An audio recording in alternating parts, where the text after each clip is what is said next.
Good morning, good afternoon, good evening, everybody, wherever you are around the world, and welcome back to Into the Deck. My name is Manuel, I'm your host here on the show. This time we talk about Pioneer, Blue-White Control, and I have the pleasure to have here, once again, Tobias Mead. Thanks for having me once again. It's always a pleasure. Absolutely a pleasure for me as well. And it's good to talk about Pioneer again because we have an event that actually is waiting up ahead, Magic Fest Brussels. Yeah. So, total sense talking about Pioneer and Blue-White Control. I mean, it's at the beginning of Pioneer, it wasn't really a deck that was shining, but it's getting more and more recognition. Is that right? It was always like a deck in Pioneer. However, it's gotten better because the problematic matchups have been weakened by banning. So, they didn't touch Blue-White Control so far because they said, well, all the cards are fine, more or less. They are not really problematic because they're trying to interact. I guess that's what their philosophy is. So that's why the deck more or less stayed intact so far. Yeah, excellent. Excellent for you that you played the deck as well. Yeah. All right, first thing, let's have a look at your list. You go for the approach of the Second Sun version, so Yes. control combo thing. Yeah, it's just control with a slide combo finish. You just need two cards.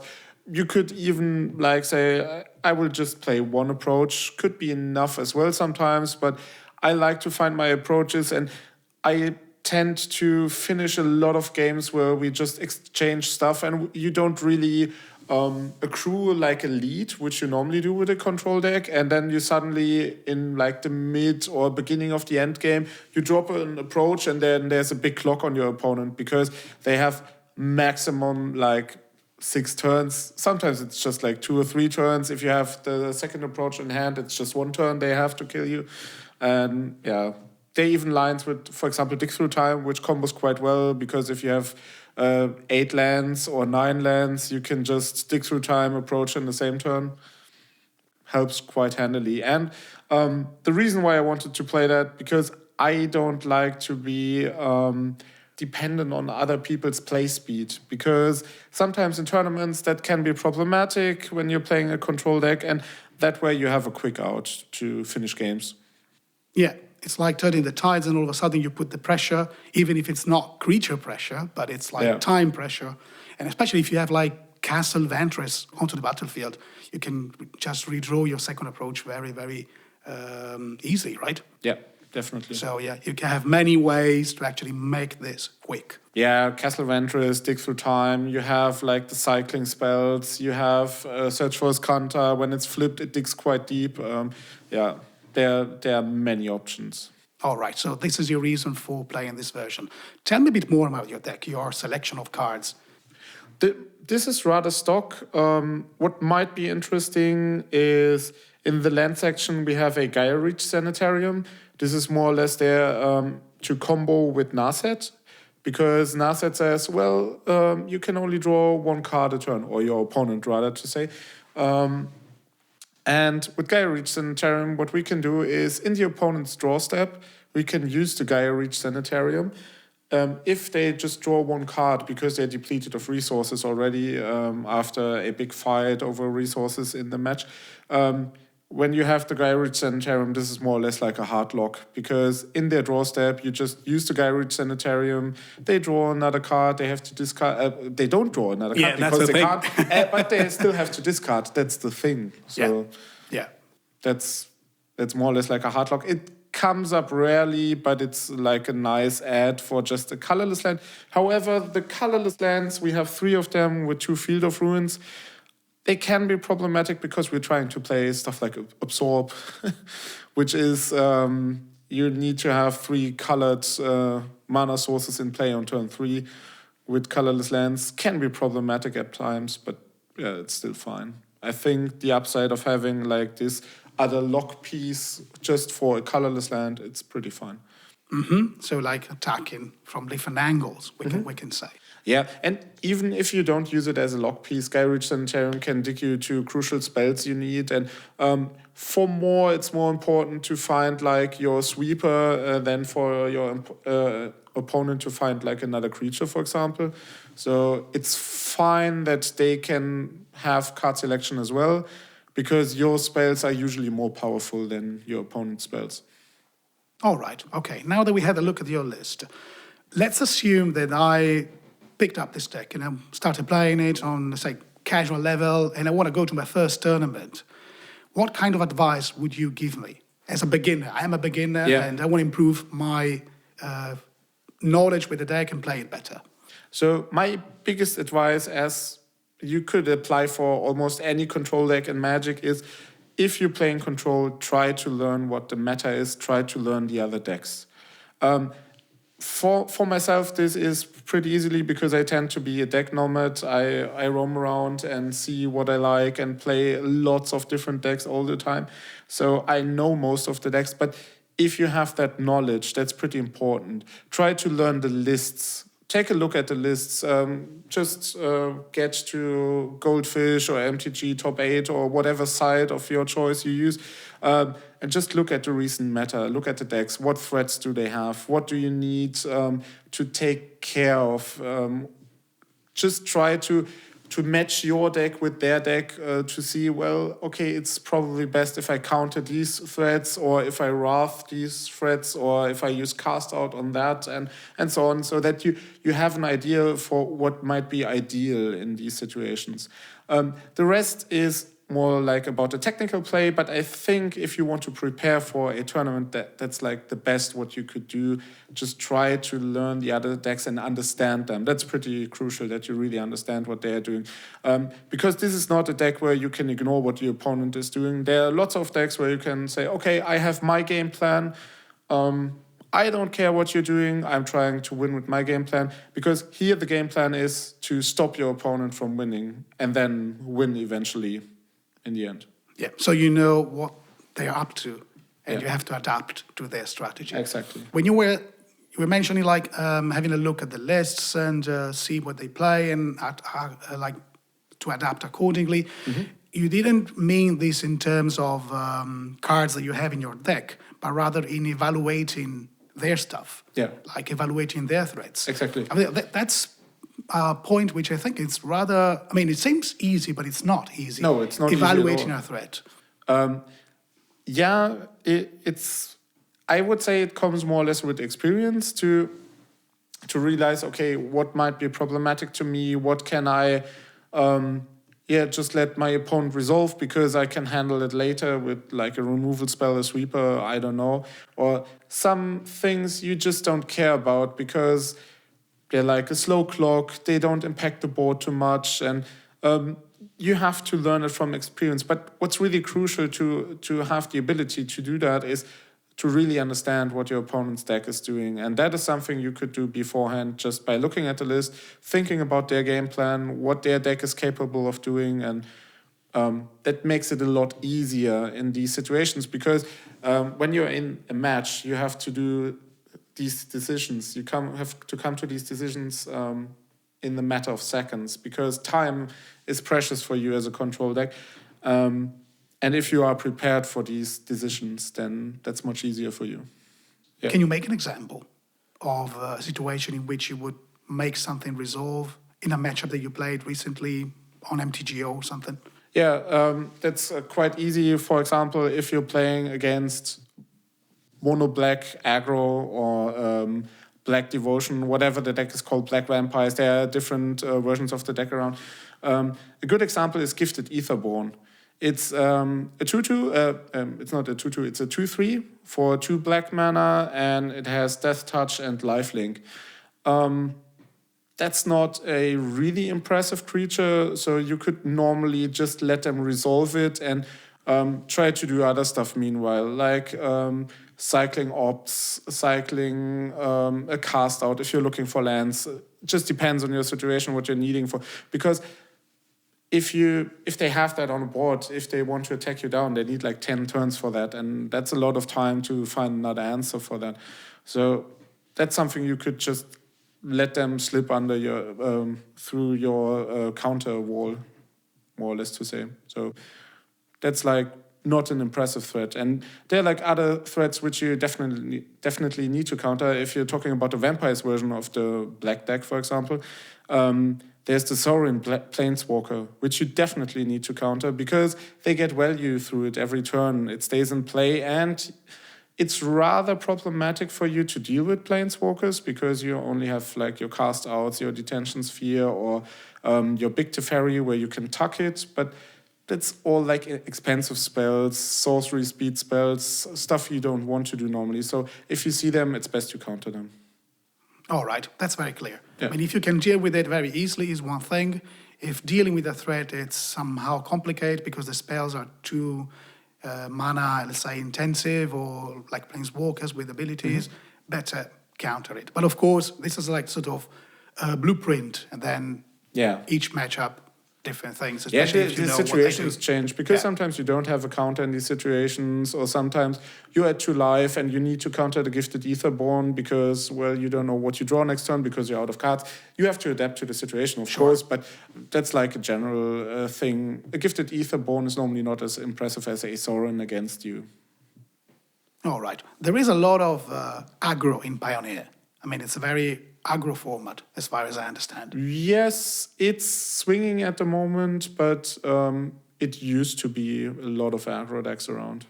So maybe things will change a little bit, but still, aggro will occupy, let's say... It will be always there. Yeah. So it's actually pretty good to understand how to face these decks and how to have things under control. Do you usually like let them overextend a bit and then try to stabilize with a Supreme Verdict or Settle the Wreckage? Is that your technique to gain the leverage? Depends on the color of the deck. Because in general, you could say if it's like a green-based deck, then it's fine to let them overextend because they don't have any reach, or not much reach if you count like Nissa as reach with the haste tokens. However, they don't have much reach, so it's fine to let them overextend to even like go down to single-digit life totals, and then sweep up the board to gain like a card advantage. Because if you can sweep with 1 card, like 2 to 3, maybe 4, sometimes 5 creatures, that's like a hit they don't can easily regain from. Okay. Special interactions that beginners should be aware about? Here again, if you're talking about against green decks, Planeswalkers are problematic because you can't hit them by sweepers. So what I like pretty much are the cast outs here for that. Sometimes it's better to don't sweep in a turn where it looks like you could sweep because they still have a Planeswalker which can produce tokens, which can do other random stuff. Which is problematic. So, because then sometimes it's better to leave their board intact for another turn, use that turn to cast out maybe on their end step the Planeswalker, and then sweep in your turn so that you have like for 1 turn like a clear board. It's sometimes best if you're like up to 7 mana then, because you can sweep and keep up absorb for something which might be problematic afterwards. So that's like a common mistake I've seen people do because they just see, okay, there's a big board, I need to sweep, but there's still the Planeswalker in play. That's problematic. All right, so you mentioned common mistakes, and of course, beginners make mistakes. Sometimes even those who are not in the beginner stage anymore, because we're all humans, but beginners, of course, tend to make more. Any common mistakes that you would like to underline and what you should do instead? You shouldn't always play your cards when you can. This is pretty crucial with that deck because, again, you have to know what your opponent's deck is doing. For example, at the moment, there's like a 5-color Bring to Light Niv Mizzet deck, pretty popular. And they play 3 mana Teferi as well, as we are doing. And 3 mana Teferi is pretty atrocious for us because a big part or the big strength of our deck is the counters. That's why we are so good against these Bring to Light decks, because they have a lot of sorcery speed threats which are expensive and mana intensive, and if you have counter spells, it's normally fine. So what you shouldn't do is, if you have like a turn 3 Teferi your own, and you don't have like a cast out in hand to handle one of theirs, just don't tap out. Rather try to counter or to project a counter to your opponent, because sometimes they won't play their 3-mana Teferi in your counter because they're afraid to lose it just there. And sometimes it's just better to pass the turn and make your land drops. That's something you should always be cautious about when keeping hands. It's important to make your land drops in most matchups because you have pretty mana-intensive spells and interactions. That's why we play a lot of lands, but we want to make land drops almost every turn, more or less. Yeah, you want to have mana. Yeah. Lots of mana to do stuff and also be able to interact with your opponent in their turn. Yeah, that's absolutely one of the play patterns that you have regularly with this deck. Another thing that I wanted to talk about is actually the tapping out thing. How do you understand when is it a good time to tap out, or when you have to keep some mana open? It's contextual, as always. So one thing is sometimes you just need to tap out because your opponent's deck forces you to. That happens especially against aggro decks where you need to be doing stuff like all the time. So then it's normally right to play the turn 3 Teferi, bounce their threats, maybe lose your Teferi in the backswing. Sometimes you don't. That's another neat trick. If you don't lose it in the backswing, what you can do is... then it's your turn 4. You have your sweeper, your Supreme Verdict up. You can plus your Teferi and then wait what your opponent is doing. Sometimes you can even lose to a haste threat or whatever the Teferi. They will play another threat in their end step that you can sweep because the plus of Teferi allows you to sweep in your opponent's turn. That's like a neat interaction you have, especially when you're on the play. That comes up quite often, that you have like this play pattern of turn 3 Teferi, bounce your threat, turn 4 plus it again because it survived, and then you can sweep in your opponent's turn. Yeah. Actually, that's the best for control. If you're able actually to play your sorcery spells on instant speed at the end of your opponent's turn, it's actually the perfect place to be. I mean, you always have your mana open. You can always interact whenever you want. Exactly. And you do take control of the game, literally. And you can decide when you play your spells, when you deal with what. So it's better to match the cards to your opponent's cards, how you want to match them. If you remember what we talked about earlier, when we talked about, if you prepare, try to think about which card best deals with my opponent's cards and then try to match them somehow. Yeah. And if you have the luxury of deciding when to do that, that's always the best. Yeah. You have to do a sort of map, let's say mental map, or maybe even write it down when you prepare at home with like threats and answers. And which is the ideal answer to which threat. And you have like to have this scheming in your mind somehow. So that actually you can just play accordingly with it. Yeah, totally understood. Let's talk about a Search for Azcanta. I mean, this is a card that can be live on turn 2. Yeah. Do you usually play it on turn 2, or it depends on the matchup, or it's never a good idea to play it on turn 2? It's like 95% of the time a good idea to play it on turn 2. Situations where you shouldn't play it is if you have in an aggro matchup where you have interaction, especially against red decks, for example, which look to burn you out pretty early. This is a matchup where you tend to board out these spells anyways. So when you have an Azorius Charm for one of the threats, for example, it's better to play the Azorius Charm because you need to survive. That's all about what you need to do. And, well, if you don't have anything else to do, just play it because it helps you to find the cards which are best for the matchup. But if you have other interaction, it's better to keep that. In slower matchups, it's always like the best play turn 2 which you can have. In control matchups, for example, it's a big mirror breaker because on the play it comes up before your opponent can actually counter something unless they're playing bad cards like Spell Pierce. But sometimes it can happen. But I guess it can happen, yes. But normally they don't have any interaction when you're on the play and you slam it turn 2.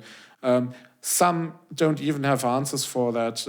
If you're talking about like blue-black control, Grixis control, stuff like that, they can't deal with enchantments. For them, it's more or less game over there. Yeah. I mean, if it sticks to the battlefield, it gives you a huge advantage, and then because these matchups tend to go long, and the advantage you accrue over all the turns, it's massive, especially after it flips. You draw 2 cards a turn. You can choose the second card you draw. It's really amazing. Okay, let's talk about the mirror a little bit, because that's quite interesting. I mean, I'm not saying that the mirror is going to happen so often in big events, but it can happen. And I mean, Search of Ascanta, as you said right away, key card. Is that the only key card, or are there other cards that are like The somehow 3-mana game-breaking? Teferi is a big key card. Yeah. Because normally control mirrors are about counterspells. If you remember control mirrors from earlier formats, it's usually everyone is shaping their hand until one big counter war unleashes, and we have a stack with 10 plus spells about just one threat, and then someone resolves something, and from then on, if you're the first one to resolve something crucial, you're normally the one to win. However, the 3-mana Teferi changes that, because if you can resolve that somehow, your opponent can't counter your stuff anymore, and that's pretty problematic. Sure. So it's pretty much important to never let your opponent have a Teferi in play. And if you can't stop them from doing that, then you need a quick answer, or else you're out of the game. Let's go back to the mistakes. We already mentioned a couple. Do you have any more mistakes you would like to underline that you should avoid when you play this deck? Another mistake is to think about too much about every decision. Well, of course, your decisions are important, but there are many of them. Because you're a control deck, your matches tend to go pretty long. So sure, you can play suboptimal lines and still win, because you have really impactful cards. But the thing is, you always have to win in time. So try to adopt a quick pace of play. That's pretty important, because not only might this hamper your ability to actually win games, because you will draw a lot if you do that. And the other thing is, people might not like you, especially if you're playing casual. That's not like the best. If they say, well, oh, he plays control, he plays pretty slow, I don't want to play him because I will waste like an hour of my life. So try to adopt a quick pace of play. And don't think too much about everything, because most of it comes by experience, more or less. Okay, so developing that experience, so playing. Yeah. Trying to play faster, and probably the more you play, the more you get familiar with certain situations. I'm not going to say that every single situation will repeat itself super often, I would say, but you do have situations that repeats themselves in games. So when you get familiar with those, you know exactly what to do, and that makes you go faster as well. Yeah, and don't beat yourself up about suboptimal plays, because that will happen quite a lot, especially if you have so many decisions with these decks. It's not like with other decks where you have like a straightforward game plan, where you have just a few decisions to make and they matter a lot. You have plenty of decisions to make, and well, they all matter, but it's like a big puzzle piece. And don't beat yourself up about something. Try to evaluate the situation from where you are right now, and not what went wrong like 2 turns ago, where you should have countered their creature, which you didn't, or I don't know. Yeah, so just pick the play from where it is. Yeah, oh, that's also another nice piece of advice, actually. Try to just shake these things off and think about the now. Yeah, and exactly. nothing else. Whatever you did before, I mean, it can be extended to any deck and any situation in Magic. I mean, definitely. Yeah. But especially with control, because with all these choices and your plan being stopping your opponent, whenever you realize you made the wrong decision, you could be, disheartened, like, oh, what did I do? And now I know it's over. But with control, it's never over until it's over, because you can actually get the game back, even if you are on 1 life. Yeah. Isn't it? Yeah, definitely. Because with control, it's just about stopping your opponent from killing you. And if you can do that successfully, you will definitely win. Because that's how control decks are usually constructed. Yeah. Anything else that you would like to talk about in terms of things that can improve a beginner and make them play better? So what I think makes you better Magic player in general, or a better player if you want to pick up a certain deck is think about if you like that deck.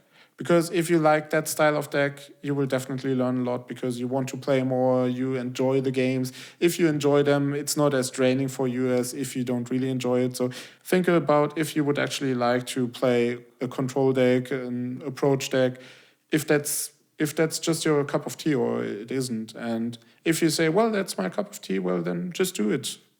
Dive into it, have fun. It's fun. I can assure you that. Well, you are into control routes. I wouldn't say most of the time. I mean, as you said, you're a nomad. You like to play different decks. For me, it's mostly like I don't like creature or let's say mid-range decks. So it's for me always like aggro control combo or something like that. But I'm not like the biggest fan of mid-range decks. All right, I understood.